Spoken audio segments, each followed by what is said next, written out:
بسم اللہ الرحمن الرحیم۔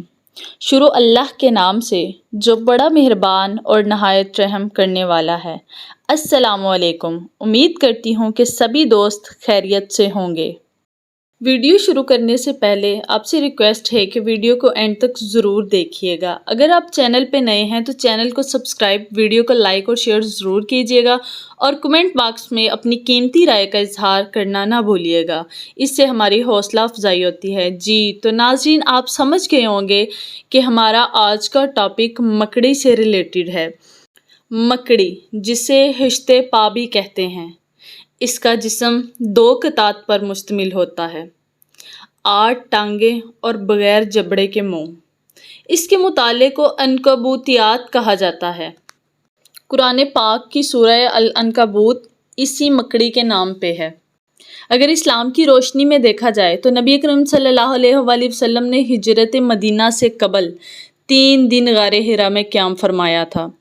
جب کفار مکہ آپ صلی اللہ علیہ وآلہ وسلم کی تلاش کرتے ہوئے غار تک پہنچے تو اللہ کے حکم سے مکڑیاں اس کے دہانے پر جالا بن چکی تھی۔ کفار مکہ یہ سوچ کر واپس چلے گئے کہ اس غار میں کون آیا ہوگا۔ یوں اللہ تعالیٰ نے مکڑیوں کے ذریعے نبی اکرم صلی اللہ علیہ وآلہ وسلم کو دشمنوں سے محفوظ رکھا۔ سورہ عنکبوت میں اللہ پاک کافروں سے مخاطب ہوتے ہوئے اس دنیا کو مکڑی کے گھر سے تشبیہ دیتے ہیں۔ تو چلیے اب ہم عالمی سطح پر مکڑیوں کی اقسام پر بات کرتے ہیں۔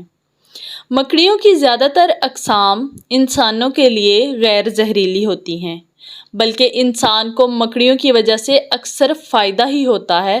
وجہ یہ ہے کہ بنی نوع انسان کی کثیر آبادی کا انحصار زرعی اجناس پر ہے۔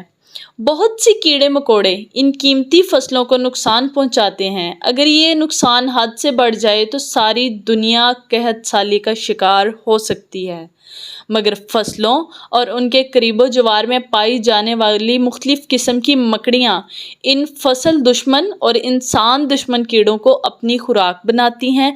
سب سے بڑھ کر اہم بات یہ ہے کہ مکڑیاں فصلوں کو نقصان نہیں پہنچاتی کیونکہ وہ پودوں کے پتے یا زرعی اجناس بالکل نہیں کھاتی۔ مکڑی کی غذا صرف اور صرف مختلف قسم کے کیڑے ہی ہوتے ہیں۔ مکڑی کے جالوں میں مچھر بھی پھنس جاتے ہیں۔ یوں مکھی اور مچھر جیسے موذی کیڑوں سے نجات دلا کر مکڑیاں انسانی آبادی کو بیماریوں سے بچانے میں اہم کردار ادا کرتی ہیں۔ کچھ ممالک میں تو مکڑیاں باقاعدہ خوراک کے طور پر استعمال کی جاتی ہیں۔ ٹیرنٹولا نامی مکڑی سائز میں 1 فٹ تک بڑی ہوتی ہے۔ اس کی کچھ اقسام 1 فٹ سے بھی بڑی ہو سکتی ہیں۔ برازیل میں تلی ہوئی ٹرنٹولا مکڑیاں تھال میں لیے فروخت کے لیے عام گھوم رہے ہوتے ہیں۔ انہیں وہاں کے لوگ مزے لے کر چٹ کر جاتے ہیں۔ اور مکڑیوں کا سب سے انٹرسٹنگ فیچر کہ ان کے کان نہیں ہوتے لیکن وہ پھر بھی سن سکتی ہیں۔ ماہرین کا کہنا ہے کہ مکڑیوں کے کان کے علاوہ بھی ایسی کوئی چیز نہیں ہوتی جو انہیں سننے میں کوئی بھی مدد دے سکے، لیکن پھر بھی وہ کمرے میں موجود افراد کی آوازیں سن سکتی ہیں اور ان پر رد عمل بھی ظاہر کرتی ہیں۔ مکڑیوں کی سب سے عام قسم جمپنگ سپائڈر ہے، جس کی اب تک 5800 سے زائد سپیشیز دریافت ہو چکی ہیں۔ ماہرین نے مکڑیوں میں اعصابی سرگرمیوں کی نوعیت اور شدت کے بارے میں جاننے کے لیے بڑی جسامت والی جمپنگ سپائڈر کے سروں پر مختلف لیکن انتہائی حساس آلات نصب کر دیے۔ اسی دوران ماہرین کو ہلکی آوازوں پر ان مکڑیوں کے اعصاب میں کچھ ہلچل کا پتہ چلا، جیسے مکڑیوں نے آوازیں سن کر رد عمل کا اظہار کیا ہو، جس سے اس بات کی تصدیق ہو گئی کہ مکڑیوں کے کان نہیں ہوتے مگر پھر بھی وہ ہلکی سی آواز سن کر اپنا رد عمل ظاہر کرتی ہیں۔